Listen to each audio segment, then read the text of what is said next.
கிறிஸ்துவுக்குள் அன்பானவர்களே, இயேசு கிறிஸ்துவின் நாமத்தில் உங்களை அன்புடன் வாழ்த்துகிறேன். இந்த நல்ல காலை நேரத்திற்காக நான் தேவனுக்கு நன்றி செலுத்துகிறேன். இந்த காலை நேரத்திலும் கர்த்தர் உங்களை ஆசீர்வதிப்பாராக. இன்று உங்களோடு பேசும்படி கர்த்தர் எனக்கு கொடுத்த ஒரு வார்த்தை யோவான் எழுதின சுவிசேஷம் அதன் 7ஆம் அதிகாரம் 37வது வசனத்தை உங்களுக்காக நான் வாசிக்கிறேன். பண்டிகையின் கடைசி நாளாகிய பிரதான நாளிலே இயேசு நின்று சத்தமிட்டு, ஒருவன் தாகமாயிருந்தால் என்னிடத்தில் வந்து பானம் பண்ண கடவான் என்றார். இயேசு கிறிஸ்து இந்த பூமியில் இருந்த பொழுது அவர் தன்னுடைய சீடர்களை பார்த்து இப்படியாக சொல்கிறார், ஒருவன் தாகமாயிருந்தால் அவன் என்னிடத்தில் வரக்கடவான். தேவனுடைய அந்த வார்த்தை ஒரு மனிதன் எதற்காக தாகமாய் இருக்க வேண்டும் என்று கர்த்தர் சொல்கிறார். சில நாள்களுக்கு முன்பு சமரியா பட்டணத்தில் ஒரு ஸ்திரீனிடத்தில் தண்ணீர் கேட்கும் பொழுது அந்த ஸ்திரீயிடத்தில் அவர் சொல்கிறார், நீ கொடுக்கிற தண்ணீர் மீண்டும் தாகிக்கும், நான் கொடுக்கிற தண்ணீரோ ஒரு நாளும் தாகிக்காது என்று சொல்கிறார். இந்த உலகத்தில் எத்தனையோ தண்ணீர் நாம் குடிக்கலாம், எவ்வளவோ நாம் ருசித்து நாம் அனுபவிக்கலாம். ஆனால் இதெல்லாம் தற்காலத்திற்கு மட்டும்தான் என்று கர்த்தர் சொல்கிறார். ஆனால் தேவன் கொடுக்கிற அந்த தண்ணீர் அது நிரந்தரமாய் உன் தாகத்தை தீர்க்கும் என்று வேதத்தில் கர்த்தர் உரைத்திருக்கிறார். இந்த வார்த்தையின் மூலமாக நான் உங்களிடத்தில் சொல்ல விரும்புகிறது,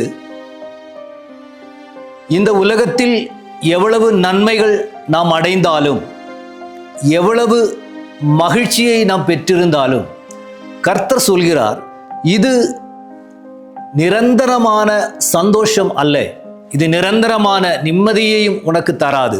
நான் தருகிற சமாதானம் அது உனக்கு நீடியதாயிருக்கும் என்று கர்த்தர் சொல்கிறார். இன்று யாராவது என்னுடைய வார்த்தை தாகத்தோடு இருந்து கேட்கிறீர்கள் என்றால் கர்த்தர் சொல்கிறார், இன்று உன்னுடைய எல்லா நாளிலும் உனக்கு நிரந்தரமான ஒரு நீரூற்றை உனக்காக தருவேன் என்று கர்த்தர் சொல்கிறார். நாம் தேவனுடைய வார்த்தையை நாம் கவனிக்கும் போது தேவனிடத்திலிருந்து வருகிற ஒவ்வொரு வார்த்தைகளும் நாம் தேவைகளை அது சந்திக்கிறதாக இருக்கிறது. தேவன் நமக்காக பேசப்பட்ட ஒவ்வொரு வார்த்தையும் அது எனக்குள் கிரியை செய்யுமானால் அதிலிருந்து தேவனுடைய வல்லமை அந்த வார்த்தையிலிருந்து புறப்பட பண்ண கர்த்தர் வல்லவராய் இருக்கிறார். இன்று என்னை கேட்டுக்கொண்டிருக்கிற என் தேவனுடைய பிள்ளைகளே, நாம் வாழ்க்கையில் நாம் எதற்காக தாகத்தோடு இருக்கிறோம்? அழிந்து போகிற இந்த உலகத்திற்காக நாம் தாகமாய் இருக்கிறோமா? அல்ல, நாம் தேவனுடைய அந்த வார்த்தைக்காக நாம் தாகமாய் இருக்கிறோமா? நாம் உலகத்தில் நாம் வாழ்ந்து கொண்டு இருக்கும் பொழுதும் நாம் தேவனுக்காகவே நாம் அர்ப்பணித்து நாம் வாழுவோம் என்றால், தேவனுடைய வார்த்தைக்காகவே நாம் இருப்போம் என்றால், தேவன் நிச்சயமாக நம்மளை ஆசீர்வதிக்க அவர் வல்லவராய் இருக்கிறார். இன்று கர்த்தர் சொல்கிறார், உன்னுடைய கர்த்தரிடத்திலிருந்து வருகிற அந்த தண்ணீர் உன்னுடைய வாழ்நாளை மாற்றும், உன் வாழ்நாள் நிரந்தரமாக இருக்கும். இன்று நம்முடைய வாழ்க்கையில் எதுவுமே நிரந்தரமானது கிடையாது. சமாதானம் நிரந்தரமா நமக்கு இல்லை. நம்முடைய வாழ்க்கையில் எதுவுமே சந்தோஷம் நமக்கு நிரந்தரமாக நமக்கு இல்லை. நமக்கு இன்று சமாதானம் இருந்தால் நாளைக்கு அது நம்முடைய வாழ்க்கையில் நிலை நிற்பதில்லை. இன்று நாம் எதை அனுபவிக்கிறோமோ அது நாளைக்கு நிரந்தரமா இருக்கணும், அப்படி இல்லை. ஆனா கர்த்தர் சொல்கிறார், இன்னைக்கு உன்னுடைய வாழ்க்கையில் எதுவா இருந்தாலும் கர்த்தர் தருகிறது உனக்கு நிரந்தரமாக கர்த்தரால் மட்டும்தான் முடியும். உன்னுடைய வாழ்க்கையில் எந்த பிரச்சனைகளாக இருந்தாலும், எந்த சூழ்நிலையில் இருந்தாலும் கர்த்தரால் மட்டும்தான் நமக்கு நிரந்தரமான ஒரு நன்மையை, ஒரு ஆசீர்வாதத்தை தர முடியும். இன்று பலர் நம்மை பார்த்து பல நன்மைகளை தருவேன் என்று வாயினால் சொல்லுவாங்க. உன்னை எவ்வளவோ நான் உயர்த்தி பார்ப்பேன் என்று நம்மை பார்த்து முகத்தை பார்த்து வாயினால் சொல்லுவாங்க. ஆனா நமக்கு ஒரு பிரச்சனை வரும் பொழுது, நம்முடைய சூழ்நிலைகள் மாற்றம் வரும் பொழுது அந்த மனிதர்கள் நம்மளை விட்டுட்டு போயிடுவாங்க. ஆனா கர்த்தர் சொல்கிறார், என்னிலிருந்து புறப்படுகிற அந்த நீர் ஊற்று உன்னுடைய வாழ்க்கையில் அது நிரந்தரமாயிருக்கும். உன் தாகத்தை அது தீர்க்கும். அது உன் தலைமுறையாக உனக்கு அது பிரயோஜனப்படும் என்று கர்த்தர் சொல்கிறார். இன்று என்னை கேட்டுக்கொண்டு இருக்கும் பொழுதே, தேவனுடைய அந்த வார்த்தை உங்கள் இதயத்தில் பதியும் பொழுதே, உங்களுடைய எல்லா சூழ்நிலைக்கும் அதை மாற்றம் வருத்தும்படி கர்த்தர் உங்களுடைய வாழ்க்கையை மாற்ற கர்த்தர் விரும்புகிறார்.